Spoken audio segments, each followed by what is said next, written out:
And now for something completely different. Alabama! Oh, Nick Saban! Oh, with the Raiders! Go! Hey guys, in this video, we are going to kick off a new video series here on Long Long Honeymoon. Yep, we'll just have to fine tune it. Visiting college towns, preferably on big game days.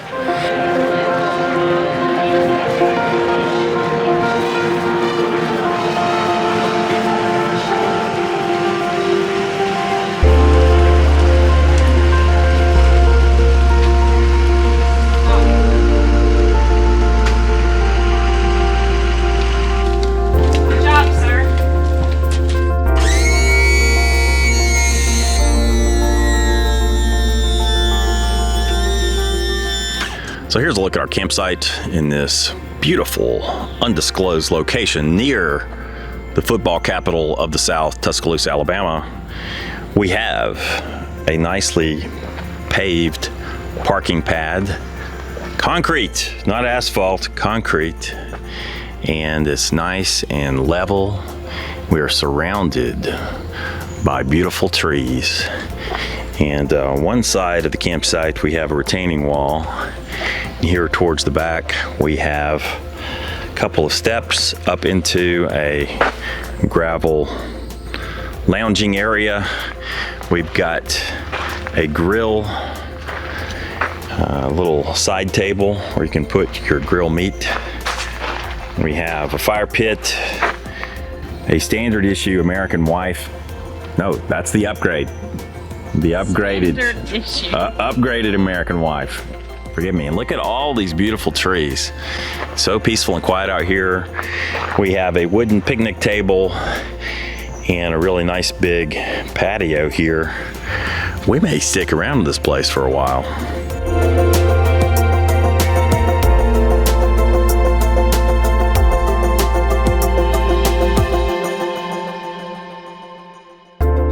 What better place to kick off this new video series than Tuscaloosa, Alabama, home of the University of Alabama and the Alabama Crimson Tide, who just happened to be kicking off yet another, hopefully, championship season in style.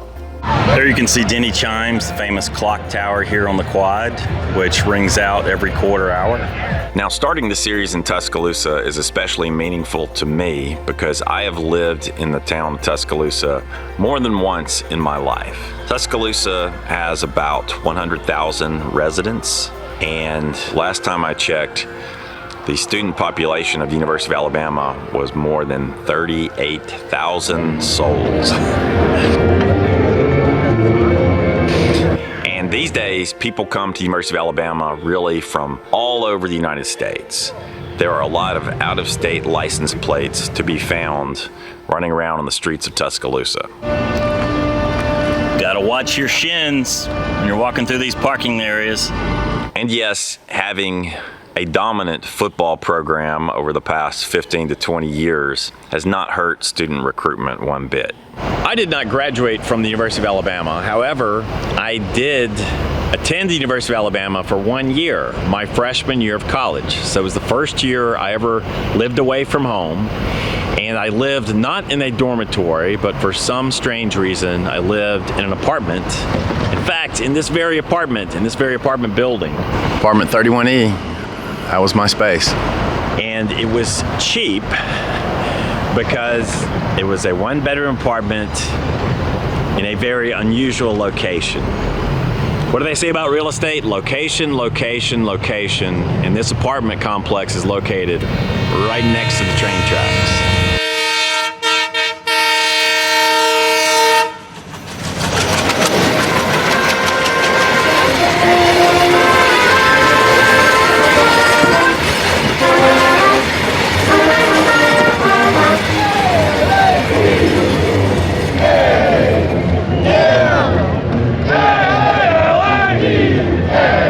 University of Alabama, of course, is a wonderful institution, and students come to it from all over the world, not only all over the United States.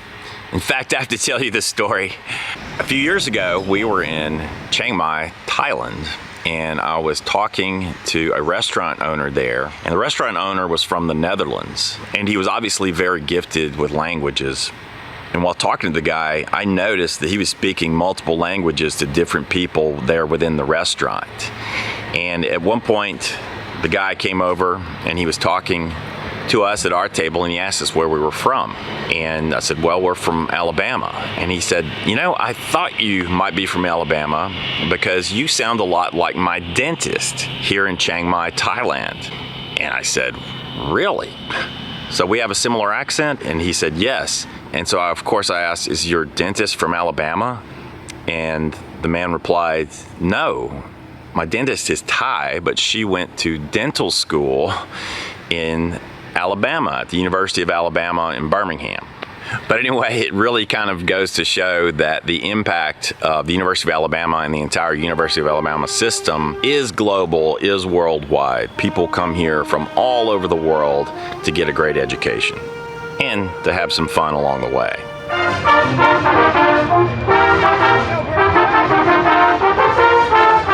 Now, if you've never seen a football game played at the University of Alabama, Having a good time.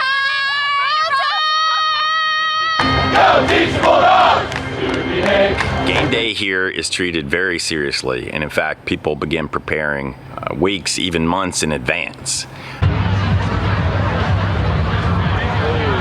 But now people have tailgating down to a science, and the heart of the tailgating scene is the quad, this large park-like area that lies in the heart of campus. So here on the quad, you got food, you got drink, you got music, you got a fun party atmosphere. Hey, roll tide, roll tide! Roll Tide! Roll tide, baby, roll tide! Hell yeah! You got fun people. Honestly, you could have a great time in Tuscaloosa coming on game day to the quad, just hanging out, listening to the music, getting to know some new friends, and you don't even necessarily have to have a ticket to the game. We've actually done that before in years past.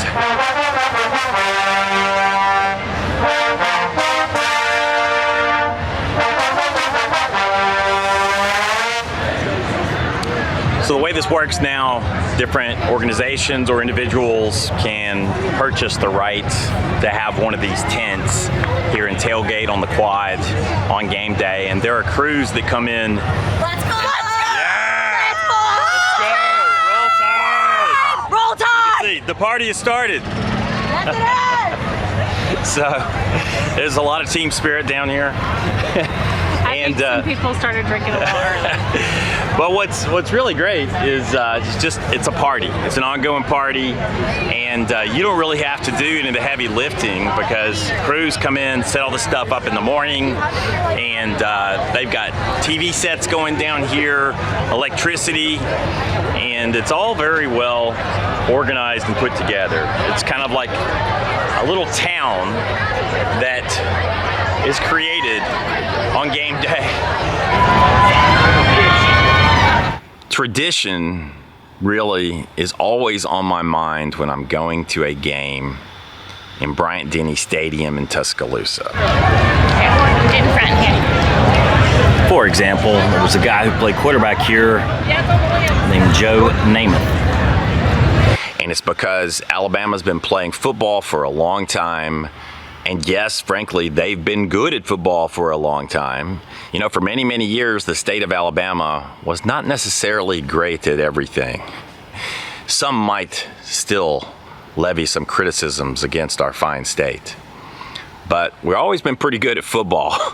And so more than 100 years ago, certain football traditions began to crop up on campus. Over the years, sort of a mythology has developed around the culture of Alabama football. For example, the houndstooth pattern. Houndstooth was a favorite fabric of the late great football coach Paul Bear Bryant. And from time to time, he would wear a houndstooth hat. And so Alabama fans these days sport houndstooth as a tribute to Bryant, who coached in the 1960s and 70s. So I remember clearly the day Bear Bryant died, more than 40 years ago. And you still have people remembering the Bear today, of course. So if you coach football here and you win a championship, they will build a statue of you. Alright, 1, 2, 3. Oh, 1 second. Let me keep a smile on. Smile. 1, 2, 3, smile. Keep going, smile. Alright. All right, thank you so much.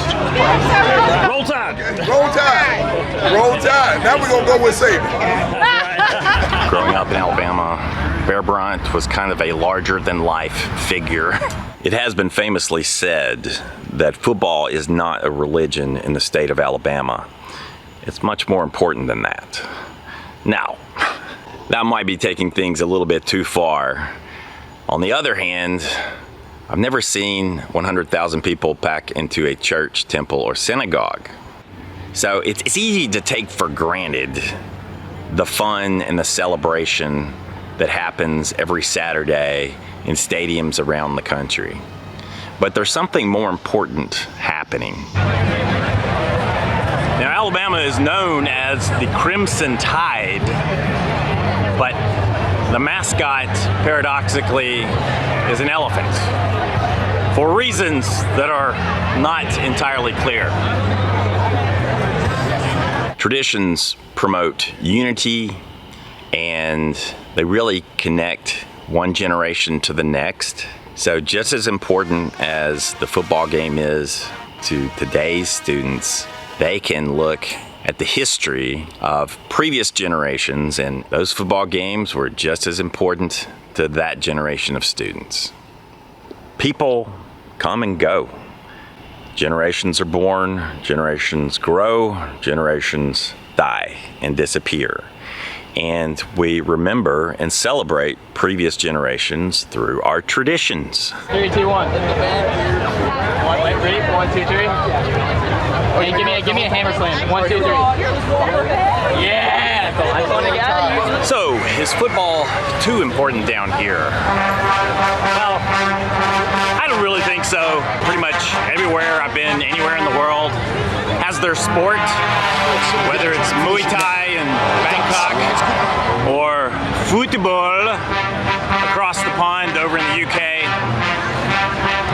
You know, people take it seriously here, but it's really about getting together with friends and family and having something to celebrate. I followed y'all sister Cody Boo. Oh, yeah. And I saw, thought, oh my God. A member of Loloho Nation. Yes. Alright, here we go. Look at my phone. 1, 2, 3. Guilty as charged, I suppose. But I don't see too much downside from that. Yes, it would be nice if people pack stadiums to watch engineers and accountants do their thing, but that's not going to happen.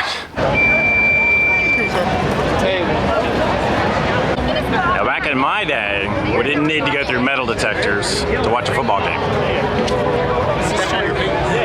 Not everything has changed for the better, but you got to do what you got to do.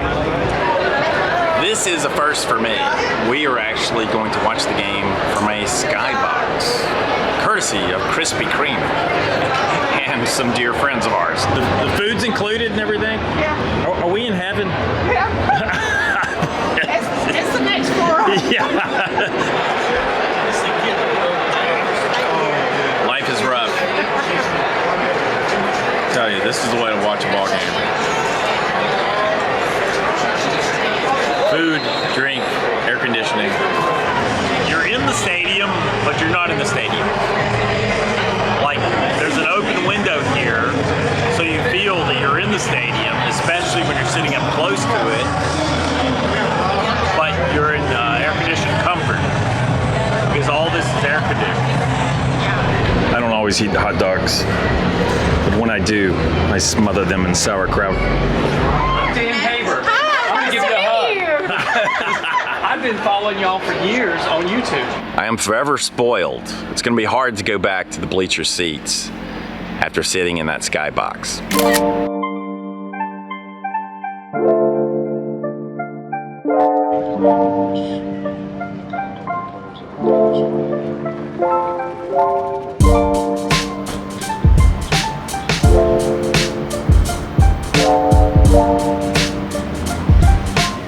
restaurants you need to know about if you come to Tuscaloosa. The first is called Waysider. So this is the historic Waysider restaurant. Great place to come for breakfast. I used to work just right down the street from Waysider. But that's not why Waysider is famous. Waysider is most famous because it was legendary football coach Bear Bryant's favorite spot for breakfast. Yeah, so we get a lot of people that will try on the hat and take pictures. That's like awesome. Yeah. So this was the Bears table. Yep, this was the Bears table. Wow.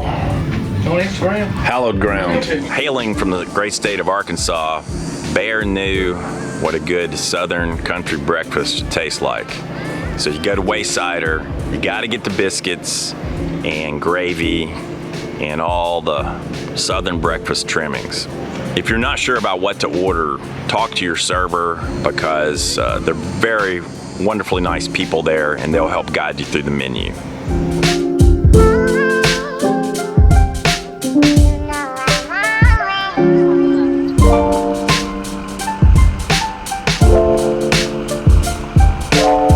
Another famous local restaurant that you need to know about in Tuscaloosa is the original Dreamland Barbecue on 15th Avenue in Tuscaloosa. Now it's far away from campus and far away from the football stadium.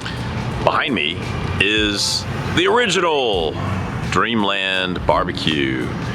Now Dreamland has these days become a chain of barbecue restaurants, but for many years, this was the only one. Have a seat wherever you like. Okay. And for many years, it was sort of a legendary destination because if you went to Dreamland, they only served 3 things on the menu, if I recall. Ribs, you could get barbecue ribs, you could get sauce, of course, and white bread, like Wonder Bread. And back in the day, they would just toss you a loaf of Wonder Bread and some ribs, and that was it. You were good to go. And of course, thankfully, they had paper towels available as well.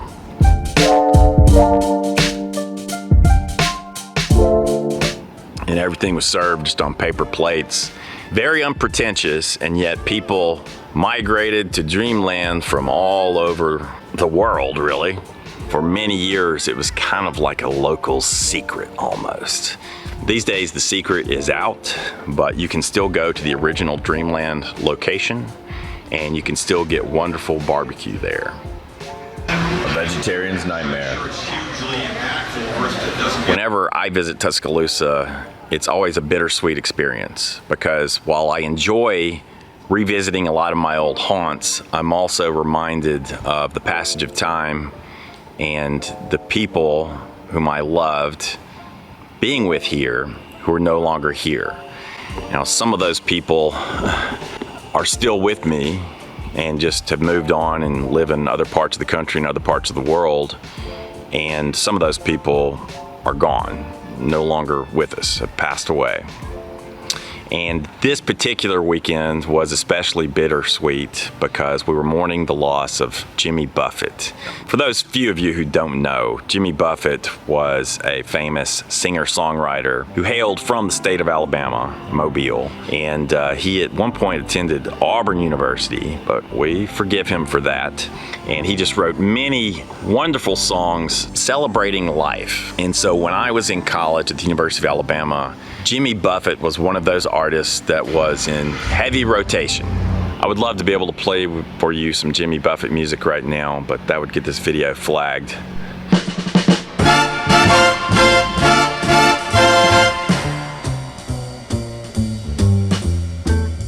People think Hecklers is about comedy, and it's really about cynicism. It's about sarcasm. It's about being a smartass, okay? This building behind me played an important role in my life. Back in 1995, with my 2 longtime best friends, Mike and Scott, I co-founded a company called Hecklers Online. It's an attitude or it's a mindset. I mean, heckling is sort of doing your own thing and not worrying about the social repercussions that will follow. One of the very first internet content companies, and from the name Hecklers, you might have guessed we were a comedy site, comedy company. So the 3 of us worked in that loft space in this building behind me. We worked like madmen throughout the summer of 1995 to launch our site, I believe in August of that year. And it was a huge success out of the gate. To a large degree, success is having the creative vision of what can be accomplished and then going out there and clearing the obstacles and hurdles and accomplishing it. I mean, I think that was true with Hecklers, that we had a vision of what Hecklers Online could become. And had many wonderful adventures in the 1990s that all started really kind of right here in this building.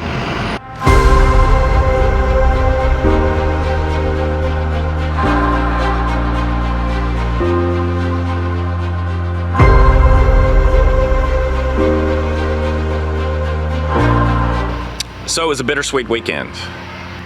Although we won the big game, we lost Jimmy Buffett.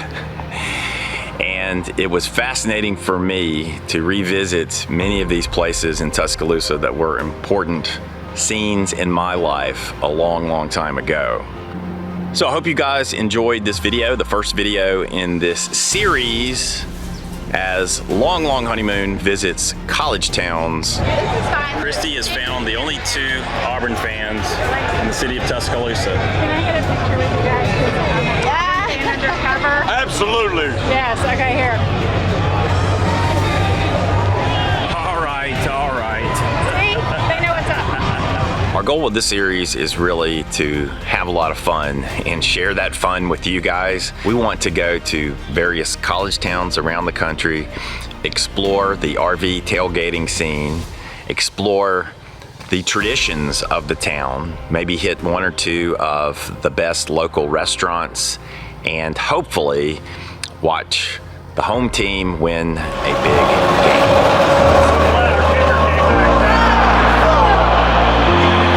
We're going to share with you some stories along the way, and we're just going to see what's out there.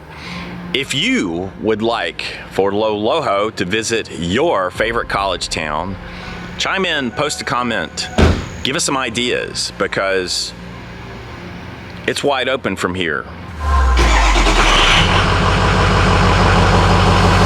Thanks as always for tuning in. I really appreciate all of you out there more than you know. I want to do a better job of expressing to you my thanks for you sticking with us over the years. We're really focused on having fun moving forward and sharing that fun with you. And I don't know exactly where this ride is going to take us, but I personally am going to draw inspiration from Jimmy Buffett and roll with the tide, if you'll forgive the pun.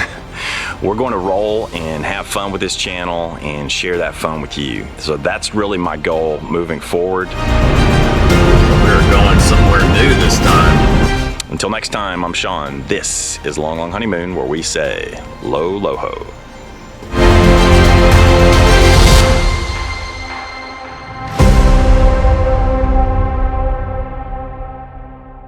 Behind me is another small 1-bedroom apartment where I lived for a couple of years when I was starting the Hecklers Online company.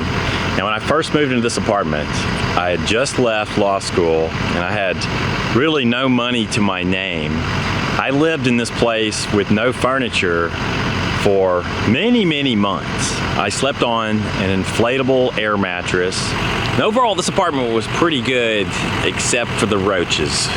Tuscaloosa has some monstrous roaches, and many of them were living in this apartment while I lived there. There's nothing like opening up your kitchen cabinet in the middle of the night and seeing huge, dark bodies scurry when you reach for a dinner plate.